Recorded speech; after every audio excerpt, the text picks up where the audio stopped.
Hey everybody, MLive's Nick Baumgardner here alongside basketball beat writer Brendan Quinn. Brendan, we are here after a 64-57 Michigan win over Ohio State. Huge win for the Wolverines, snapping, what was 5-game losing streak? Is that right? 5-game losing streak. So, just really, more than anything, this was like a mental load-off, it felt like, for all these guys. I mean, you almost got, when the final horn came, it felt like you almost got knocked over by a sigh of relief in the building from the players to the fans to the coaches to the vendors to everyone, who's going to watch this team go through what's, just been a grind that, we say it over and over again that this team it's a collection of guys that shouldn't be in roles that they're being asked to play. You got the two best players are on the bench injured, all these things, and I feel like you'd have to not have a soul to watch this group and not feel good for some of these guys today, especially guys like Spike Albrecht, who's just been grinding and working and finally got just the win and probably felt a little bit like the old days around here. And Zach Irvin with all his struggles, he has a great game with 15 points. It was just a really sound effort all the way around, and I think this team really needed this just to at least keep it together for the close of the season. Not completely just. I don't think they were going to lay down. Yeah, it had to be close to not be limping into everything. And speaking of Spike, keeping it together is sort of maybe becoming a budding legacy of his. Yeah. He has been the guy that has been forced to keep this from completely collapsing.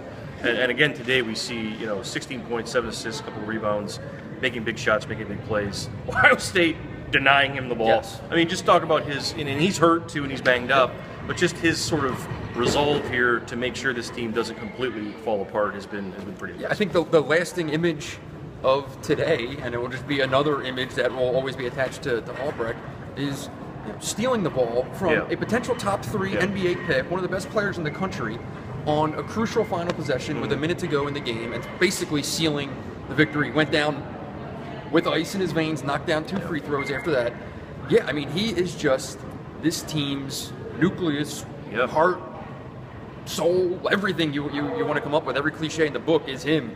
And for a guy like John Beilein, who really likes to have players that he can point to with a group this young and say, this is the guy. Watch the way he plays.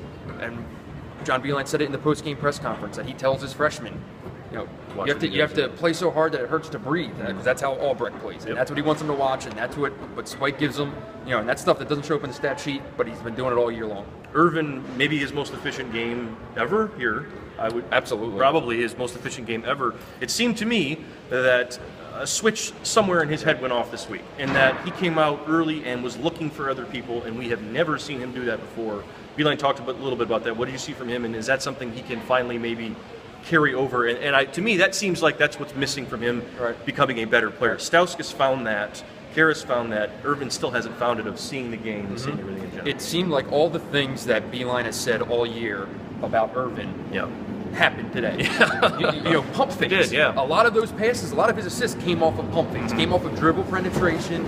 A couple times he went off the bounce, went into the top of the key, and didn't just jack a shot, or didn't just force the issue, or didn't turn the ball over. He did. He looked at the floor.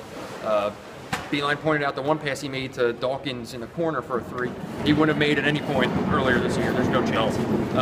So to his credit, though, he was out there and letting the game come to him and helping involve his teammates and looking for guys and looking to rebound. I mean, when was the last time you saw him not own he'd get 3 rebounds in the game on long rebounds that came out to him, and if you play 39 minutes a night, you're going to get a handful of rebounds. So today you finally saw him actually aggressively going after the stretch that he had where he hits a 3 in the corner after they trimmed the lead to 3, that puts him back up 6, and he comes back down and gets another rebound and gets a foul.